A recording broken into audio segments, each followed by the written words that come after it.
হে ছোট ভাই ব্রাদার, কি অবস্থা সবার? আশা করি সবাই ভালো আছো। সপ্তম শ্রেণীর আরো একটি অঙ্ক নিয়ে চলে আসলাম তোমাদের মাঝে। পৃষ্ঠা নাম্বার 176।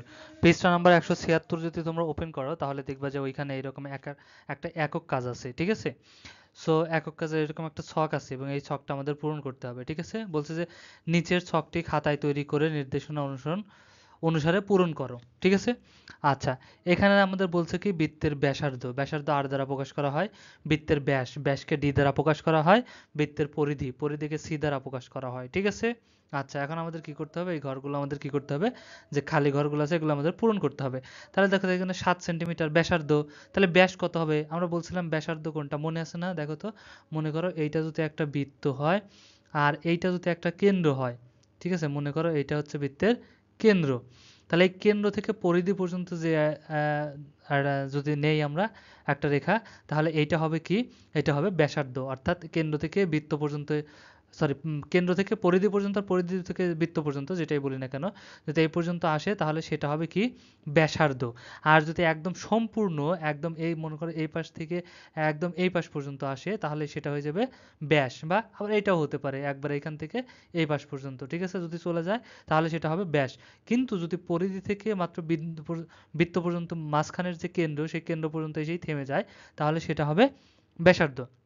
তার মানে কি অর্ধেক, এটুকু যদি অর্ধেক কেন্দ্র পর্যন্ত আসছে মানে অর্ধেক, ঠিক আছে? এখানে এখান থেকে এই পর্যন্ত, এখান থেকে এই পর্যন্ত কেন্দ্র পর্যন্ত আসছে মানে অর্ধেক ফুল। এই সম্পূর্ণ আসলে কি হয়ে যাবে? সম্পূর্ণ হয়ে যাবে দুইটা। তাহলে ব্যাসার্ধ যদি 7 হয়, ব্যাসার্ধ অর্ধেক, তাহলে ব্যাস কত হবে এই সম্পূর্ণটা? তাহলে এই পাশে 7, তার মানে এই পাশেও 7 হবে। তাহলে কত? 14 দ্বিগুণ কিন্তু, ঠিক আছে? ডি হয় কি? 2r। ডিটা বের করতে হয় কি করে? 2r, ঠিক আছে? এখানে হচ্ছে ডিটা বের করতে হয় হচ্ছে 2r দিয়ে, ঠিক আছে? অর্থাৎ এই যে আরটা, আর যা পাইছি আর এর সাথে 2 গুণ দিলেই কিন্তু আমরা কি পেয়ে যাই? ডি পাওয়া যায়। তাহলে 7 এর সাথে 2 গুণ দিলে 7 দুগুণা 14, তাহলে ডি আমরা কত পেয়ে যাব? 14 পেয়ে যাব, ঠিক আছে? এখানে আমরা 14 সেন্টিমিটার। তাহলে ব্যাসার্ধ পেলাম 7 সেন্টিমিটার, ব্যাস পেলাম কত? 14 সেন্টিমিটার। এখন বৃত্তের পরিধি নির্ণয়ের একটা সূত্র আছে, ঠিক আছে? পরিধি নির্ণয়ের সূত্র হচ্ছে 2 পাই আর, ঠিক আছে? পরিধি নির্ণয়ের সূত্র হচ্ছে 2 পাই আর। এখন এই পায়ের মান হচ্ছে আবার কত? 3.1416, ঠিক আছে? 3.1416, বুঝতে পারছো? এটা হচ্ছে পায়ের মান, ঠিক আছে?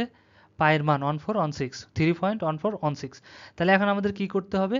এইখানে এই যে আমরা যে পরিধি নির্ণয় সূত্র কি? 2 পাই আর, অর্থাৎ 2, তারপরে পাই, তারপরে আর, অর্থাৎ 2 দিতে হবে, তারপরে গুণ পাই দিতে হবে, পায়ের মান 3.1416 দিতে হবে, আবার গুণ আর কত সমান পেয়েছিলাম? কত? 7। এই তিনটে গুণ করে যেটা হবে সেটাই হবে আমাদের কি? পরিধি, ঠিক আছে? তাহলে আমরা যদি গুণ করি তাহলে আমাদের চলে আসবে 43.9824 সেন্টিমিটার, ঠিক আছে? তোমরা যদি করতে না পারো, চাইলে হাতের কাছে ক্যালকুলেটর থাকলে তোমরা ক্যালকুলেটর দিয়ে জাস্ট গুণ করতে পারো, ঠিক আছে? কিভাবে গুণ করবা? প্রথমে 2 গুণ 3.1416 গুণ এই যে এটা আর, ঠিক আছে? 7 সেন্টিমিটার। এই যে এখানে 2 পাই আর, তাহলে প্রথমে 2 নেব, 2 পাই, পাইয়ের মান কত? 1416, ঠিক আছে? সরি, 3.1416, ঠিক আছে? তারপরে গুণ, তারপরে আবার আর, ঠিক আছে? এই তিনটে গুণ করে দিবে, তাহলেই কি হয়ে যাবে? এখানে মানটা আমরা পেয়ে যাব। আর এখানে বলছে কি? সি ভাগ ডি। তাহলে সি ভাগ পরিধি ভাগ ডি ব্যাসার্ধ। তাহলে যদি আমরা এইটাকে ভাগ দেই এটা দিয়ে, ঠিক আছে? সি ভাগ ডি।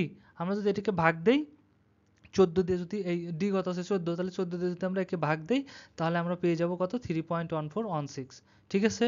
এটা কিন্তু আমরা পেয়ে যাব, এটা পায়ের মান চলে আসছে এখানে, ঠিক আছে? আচ্ছা দেখো, তাহলে এবার এখানে দেখো তো, এখানে ব্যাস আছে হচ্ছে 28 সেন্টিমিটার, তাহলে ব্যাসার্ধ কত হবে? অর্ধেক। এখানে যা হয় তার অর্ধেক এইটা, তাহলে ব্যাস যদি 28 সেন্টিমিটার হয় তাহলে ব্যাস হবে কত বলো তো?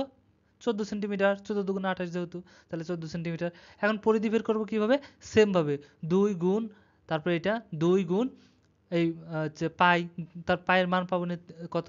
3.1416, তাহলে 2 গুণ 3.1416 গুণ আর এর মান কত? 14। যদি আমরা গুণ দেই তাহলে আমরা পেয়ে যাব কত? 87.9648 সেন্টিমিটার, ঠিক আছে? আর এখন আমরা কি করব? এই 28 দিয়ে যদি আমরা একে ভাগ দেই তাহলে আমরা পেয়ে যাব 3.1416, ঠিক আছে? এটা কিন্তু আমরা পেয়ে যাচ্ছি। তাহলে দেখো, এখন সি এখানে দেওয়া আছে, ঠিক আছে, 154 সেন্টিমিটার সি দেওয়া আছে। এখন তাহলে আমাদের ডি বের করতে হবে। ডি বের করার নিয়ম কি?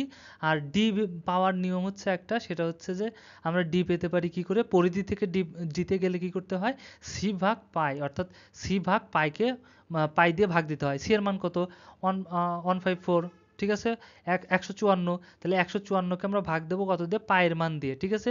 পায়ের মান কত, পায়ের মান হচ্ছে 3.1416, 3.1416 দিয়ে ভাগ দিলে আমরা পেয়ে যাব কত, 49.02 সেন্টিমিটার, ঠিক আছে, এটা পেয়ে যাব।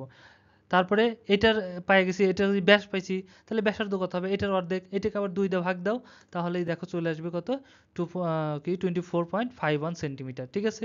আর সেম ভাবে এটাকে আমরা এটাতে যদি এটাকে ভাগ দেই, তাহলে আমাদের কত চলে আসবে, 3.1416, ঠিক আছে। আমাদের পায়ের মানটা এখানে আমরা পেয়ে যাই, ঠিক আছে, যেটাই বের করতেছি আমরা পায়ের মানটাই চলে আসতেছে। এখন দেখো সেম ভাবে এখানে ব্যাসার্ধ আছে 5.2 সেন্টিমিটার, তাহলে ব্যাস কত হবে, এটার ডবল, 5 দুগুণা 10, 2 দুগুণা 4, তাহলে 10.4, ঠিক আছে, 2 দ্বিগুণ দিলি। আচ্ছা, তাহলে পরিধি কত পাবো, সেম ভাবে এই যে এটা বের করতে হবে, 2 গুণ পাই গুণ আর, তাহলে 2 গুণ তারপরে 3.1416, তারপর আর এর মান কত, আর এর মান হচ্ছে 5.2, এটা তিনটে যদি গুণ করি তাহলে এখানে আমরা পেয়ে যাব 32.6726 সেন্টিমিটার, ঠিক আছে। আর আমরা যদি এখন এইটা দেখে ভাগ দেই তাহলে 3.1416 আমরা কিন্তু পেয়ে যাচ্ছি। এখন সেম ভাবে এখানে দেখো ব্যাসার্ধ পাইছি কত, সরি ব্যাস পাইছি কত, 12, তাহলে ব্যাসার্ধ কত হবে, ব্যাসের অর্ধেক 6 সেন্টিমিটার, ঠিক আছে। এখন আমরা কি বের করব, পরিধি, পরিধি নির্ণয়ের সূত্র কি, 2 পাই আর, তাহলে 2 গুণ 3.1416 আর হচ্ছে আর এর মান কত, 6, তাহলে 6 গুণ করে দিলে আমরা পেয়ে যাব কত, 37.6992, ঠিক আছে। আর এটাকে যদি আমরা এটা দিয়ে ভাগ দেই তাহলে কত, 3.1416, যেটা পেয়ে যাচ্ছি। পরিধি সেম ভাবে এটাকে আমরা কি করব, পাই দিয়ে ভাগ দেবো, পায়ের মান দিয়ে ভাগ দেবো, ভাগ দেবো কত দিয়ে, 3.1416 দিয়ে আমরা ভাগ দিলে আমরা পেয়ে যাব কত, 39.9796 সেন্টিমিটার, ঠিক আছে। এটা পেলাম কি, ব্যাস, তাহলে ব্যাসার্ধ কত হবে, এটার অর্ধেক, এটাকে যদি আবার 2 দিয়ে আমরা ভাগ দেই তাহলে আবার কত পেয়ে যাবো, 19.9898 সেন্টিমিটার, ঠিক আছে। আর এটা আমরা কত পেয়ে যাবো, 3.1416, ঠিক আছে। পায়ের মানটা আমরা এখানে পেয়ে যাব। এটা ছিল, তোমরা একটু ক্যালকুলেটর দিয়ে করে নিও সুবিধার জন্য, না হলে অঙ্ক করে প্রত্যেকটা যদি রাফ করে দেখাই তাহলে অনেক বড় একদম লম্বা হয়ে যাবে। কিভাবে বের করে সেটা নিশ্চয়ই বুঝতে পারছো। এর নিচেই একটা অঙ্ক আছে, চলো অঙ্কটা করি তাহলে আর ভালোভাবে বুঝতে পারবা, ঠিক আছে। এই ছকটার নিচেই আমাদের একটা অঙ্ক আছে, কি অঙ্ক আছে চলো দেখি। দেখো নিচের অঙ্কটাতে বলছে একটি বৃত্তাকার পার্কের ব্যাস ও পরিধির পার্থক্য 90 মিটার, পার্কটির ব্যাসার্ধ নির্ণয় করো। অর্থাৎ আমাদের এখানে বলা আছে একটি বৃত্তাকার পার্কের ব্যাস ও পরিধির মধ্যে পার্থক্য কত, 90 সেন্টিমিটার, ঠিক আছে। ব্যাস ও পরিধির পার্থক্য 90 সেন্টিমিটার, আর পার্থক্যটির ব্যাসার্ধ নির্ণয় করো। তাহলে ব্যাসার্ধ কত হবে সেটা আমাদের নির্ণয় করতে হবে। তাহলে চলো সমাধানে চলে যাই, সমাধানে গেলেই বুঝতে পারবা। এখানে দেখো, মনে করি বৃত্তাকার পার্কটির ব্যাসার্ধ আর মিটার, কারণ ব্যাসার্ধকে আমরা আর দ্বারাই প্রকাশ করি, এই জন্য মনেও করতে পারি বা ধরে নিলাম, ঠিক আছে, আর মিটার। তাহলে বৃত্তাকার পার্কের ব্যাস কত হবে, ব্যাসার্ধ যদি আর হয়, ব্যাস কত হবে, তার দ্বিগুণ, তাহলে 2 দ্বিগুণ 2, 2r, ঠিক আছে। কারণ ব্যাসার্ধ হয় অর্ধেক আর ব্যাস হয় সম্পূর্ণটা, ঠিক আছে, অর্থাৎ এর ডবল, তার মানে কি 2 গুণ, তাহলে বৃত্তাকার পার্কের ব্যাস হবে আমাদের কত, 2 গুণ, ব্যাসার্ধ আর হলে ব্যাসার্ধ হবে 2r, ওকে। আচ্ছা, তাহলে এবার দেখো, এবং পরিধি, পরিধি নির্ণয়ের সূত্র আমরা জানি 2 পাই আর, এটা 2, এটা পাই, এটা আর মিটার, ঠিক আছে। তাহলে প্রশ্ন মতে আমরা লিখতে পারি, দেখো এখানে বলছে ব্যাস আর পরিধির পার্থক্য, পার্থক্য মানে কিন্তু বিয়োগ, ঠিক আছে, পার্থক্য অন্তর এগুলো যদি বলে তাহলে হচ্ছে বিয়োগ। তাহলে ব্যাস আর পরিধির পার্থক্য হচ্ছে 90 মিটার, তাহলে পরিধি বিয়োগ ব্যাস যদি আমরা নেই, পরিধি কত, 2 পাই আর নিলাম, এই যে পার্থক্য বলছে, পার্থক্য মানে বিয়োগ, আর কার সাথে বিয়োগ, ব্যাসের সাথে পার্থক্য, তাহলে ব্যাস নিলাম 2r, ঠিক আছে। এই দুইটা বিয়োগ করে পার্থক্য করে কত হয়েছে, 90, তার মানে 90, ঠিক আছে। এখন জাস্ট সমাধান করি অঙ্কের, চলো। এখন দেখো এখান থেকে 2r আমরা কি করলাম, কমন নিলাম, এখানে 2r আছে, এখানেও 2r আছে, তাহলে 2r কে কমন নিলাম, বাঁচলো কি আমাদের, এখান থেকে বাঁচলো r আর এখান থেকে শুধু বাঁচলো 1, ঠিক আছে, সমান কত, 90।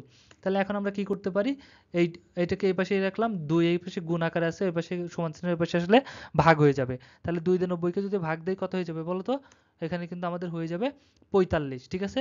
এবং তার আগে আমরা এখানে জাস্ট কি করছি, পায়ের মানটা বসাইছি, আর কে ঠিকই রাখছি, পাইকে আমরা জাস্ট মান বসাইছি 3.1416, এই বিয়োগ আসলে 1, বিয়োগ 1 দিয়ে দিলাম, আর এই যে সমান, এই 90 কে 2 দিয়ে ভাগ দিলে কত হয়, 45, ঠিক আছে।